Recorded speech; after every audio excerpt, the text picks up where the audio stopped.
कहिलेकाहीँ जीवनले त्यो चोट दिन्छ जहाँ शब्दहरू सकिन्छन् र केवल आँसु बोल्छन्। यो कथा हो एक युवकको जसको दाजुलाई गाउँको झगडामा कसैले मारेको थियो।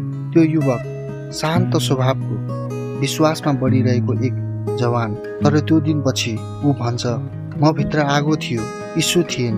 हप्तौंसम्म उनी घृणा र बदला बोकेर बाँचिरहेका थिए। उहाँको आमाले भनेको कुरा अहिले पनि याद आउँछ, बेटा बदला तिमीलाई जित्ने होइन, खाने गर्छ। तर उनले जवाफमा केही बोलेनन्, केवल गहिरो मौनता। एक रात उनी चुपचाप बसिरहेका थिए, बाइबल खोले र पढे। यदि तिमीले क्षमा गरेनौ भने तिमीलाई पनि स्वर्गीय पिताले क्षमा गर्नुहुन्न। त्यो वाक्यले उनको जीवन परिवर्तन गर्यो। उनले आँखा चिम्लिए र प्रार्थना गरे, आफ्नो सबै पीडा यीशुको पाउमा राखे र भने, म माफ गर्छु, उहाँ जस्तै बनाऊ मलाई। अर्को हप्ता उनी जेल गएका थिए, त्यो मान्छेलाई भेट्न जसले उनको दाजुलाई मारेको थियो। त्यो मान्छे झुकेको थियो, रोइरहेको थियो। ऊ भन्छ, म दोषी छु, मलाई माफ गर। तर त्यो जवान मुस्कुराउँदै बोले, म तिमीलाई माफ गर्छु किनकि यीशुले पनि मलाई माफ गर्नुभयो। आज ती दुई, एक हत्यारा र एक माफ गर्ने, दुवै बाइबल बाँडिरहेका छन्। माफीले मात्र हृदय बदलिँदैन, समाज पनि बदलिन्छ। यीशुले सिकाउनु भएको प्रेम यही हो, शत्रुका लागि प्रार्थना गर्नु। कसैको जीवन बदल्न तपाईको बदला होइन, तपाईको क्षमाले भूमिका खेल्न सक्छ। आज यदि तपाईँ घृणा बोकेर हिँडिरहनु भएको छ भने त्यो भार यीशुलाई दिनुहोस्, किनभने क्षमा कमजोरको काम होइन, यो त साहसीहरूको मार्ग हो। तिमी धेरै परिवर्तन भएकी छौ, पहिलो जस्तो छैनौ। अब तिमीले माया गर्छु भनेर हात समातेर हिँड्ने ती दिनहरू याद छ?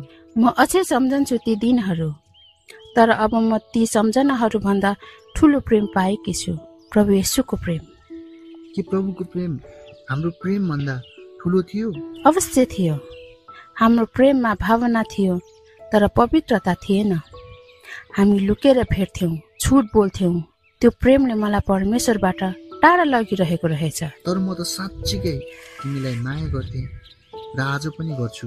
म तिमीलाई घृणा गर्दिन, तर अब मेरो हृदयमा पहिलो स्थान येशूले लिनुभएको छ। उहाँले मलाई नयाँ जीवन दिनुभयो।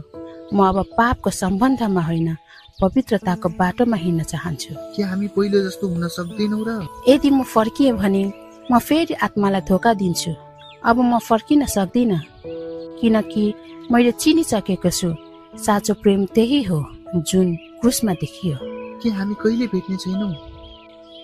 पृथ्वीमा सायद होइन, तर यदि तिमी पनि येशूलाई स्वीकार गर्छौ भने हामी स्वर्गमा पवित्र र अनन्त प्रेममा फेरि भेट्नेछौँ। त्यो प्रेम, त्यो शान्ति सायद म पनि खोज्नुपर्ने समय यही हो। उहाँ ढोका ढकढकाइरहनु भएको छ, खोलेर हेर। उहाँसँग तिमीले गुमाएको सबैभन्दा ठुलो माया पाउनेछौ, अनगिन्ती, अनन्त र उद्धार दिने प्रेम। र यदि म फर्किएँ, तिमी चाहिँ यीशुमा समर्पित जीवन बाँच्छु भने त्यो दिन हाम्रो भेट प्रेमको पूर्ण मिलाप होइन, प्रभुको प्रेमको साक्षी हुनेछ। हाम्रो प्रेमले मलाई केही समय खुसी दिएको थियो, तर येशूको प्रेमले मलाई नयाँ जीवन दिएको छ। म तिमीलाई अझै पनि प्रार्थनामा सम्झिरहन्छु कि एक दिन तिमी पनि उहाँको प्रेमको अनुभूति गरौ। त्यो प्रेम न त टुक्रन्छ न त कहिले समाप्त हुन्छ। रोमी 5:8 यसरी लेखिएको छ, तर परमेश्वरले हाम्रा निम्ति उहाँको प्रेम यसैमा देखाउनुहुन्छ कि हामी पापी छँदै ख्रीष्ट हाम्रा निम्ति मर्नुभयो।